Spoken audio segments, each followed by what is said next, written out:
Bonjour à tous, bonjour les amis. Aujourd'hui, j'avais envie de vous faire une vidéo sur la question du tambour, des tambours chamaniques.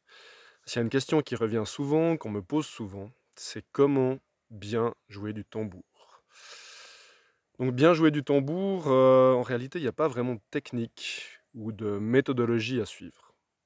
La première chose que je dirais, c'est que c'est important de prendre du plaisir avec son tambour, c'est-à-dire de l'apprivoiser, de prendre des moments avec lui en nature, de l'emmener partout où on va, et juste de se laisser aller, de jouer, sans règles, sans peur du regard d'autrui, et sans vouloir appliquer une technique particulière.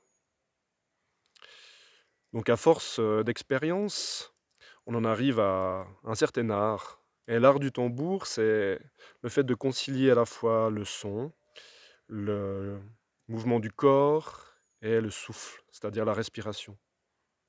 Donc avec un peu d'expérience, on en arrive à une certaine osmose entre notre tambour, notre respiration et notre voix.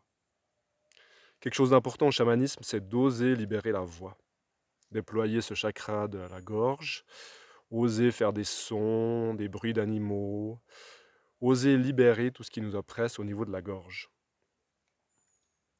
Bien sûr, en chamanisme traditionnel, le tambour est aussi relié à l'animal de pouvoir, puisque bien sûr les tambours sont des objets vivants, des objets porteurs de sens, porteurs du pouvoir de la souveraineté personnelle de celui qui l'utilise.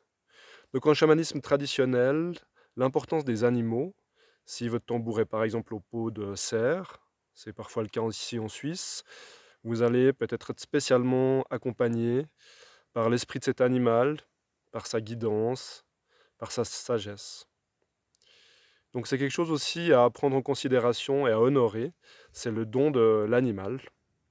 Ces animaux qui sont aussi des ambassadeurs de la terre-mère, des sages, qui ont énormément à nous apprendre sur nous-mêmes et sur la vie. Bien sûr, en chamanisme sauvage, on travaille beaucoup en groupe. Chamanisme sauvage ou intuitif accentue spécialement sur la liberté, sur l'expression du cœur, sur la créativité. On est dans une perspective de travail sur soi, de travail personnel, de libération de nos peurs, de reliance au sacré, au divin aussi.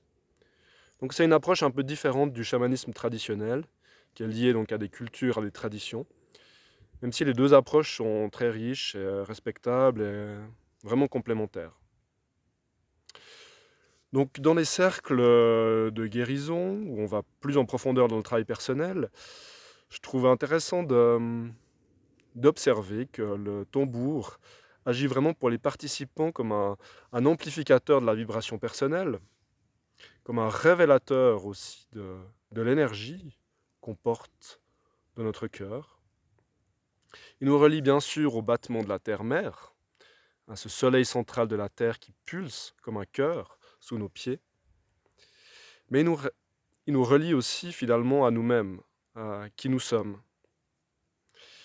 Et en jouant du tambour, on se rend compte souvent que, au bout de quelques minutes, on libère grandement l'espace de notre cœur, le chakra du cœur, qu'on déconstruit nos cuirasses, qu'on décalcifie tout ce calque que nous portons dans notre cœur, hein, toute la voix du mental, de l'ego, de l'angoisse, tout ce qu'on a construit qui nous oppresse comme un système d'enfermement, le battement du tambour vient l'ébranler et le libérer.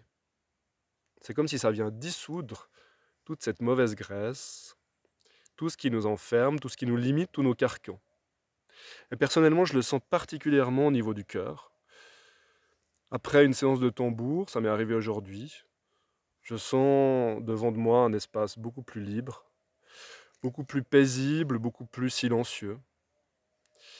Comme si j'avais retrouvé la paix qui est en moi, cet océan de paix qui est en nous tous et que nous avons parfois du mal à recontacter.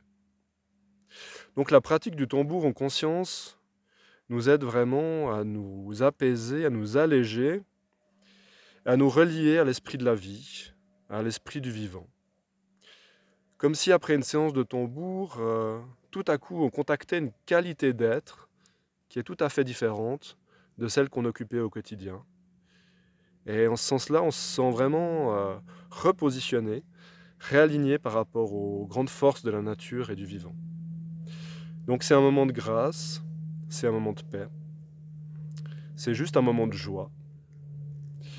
Donc je vous encourage tous à investir ces tambours, à créer avec votre tambour, à avoir juste du plaisir, à prendre du bon temps en nature avec votre tambour, à vous laisser aller, à lâcher prise, à essayer de prendre la distance avec tout ce qui est de l'ordre de la technique ou des normes. Ne pas imaginer le regard d'autrui non plus, les gens qui pourraient vous entendre, vous écouter. Vous jouez juste pour vous. Vous jouez pour être bien. Vous jouez pour être détendu, pour vous relier au vivant. Et si vous arrivez à faire ça, déjà, c'est énorme. Et vous verrez que le tambour est vraiment un bel allié, un allié de pouvoir dans vos rondeaux chamaniques et dans tout le cheminement personnel, spirituel que vous allez faire. Voilà pour ce petit message au sujet de ces chers tambours. Je vous souhaite plein de plaisir et de belles découvertes avec cet objet magnifique. Merci.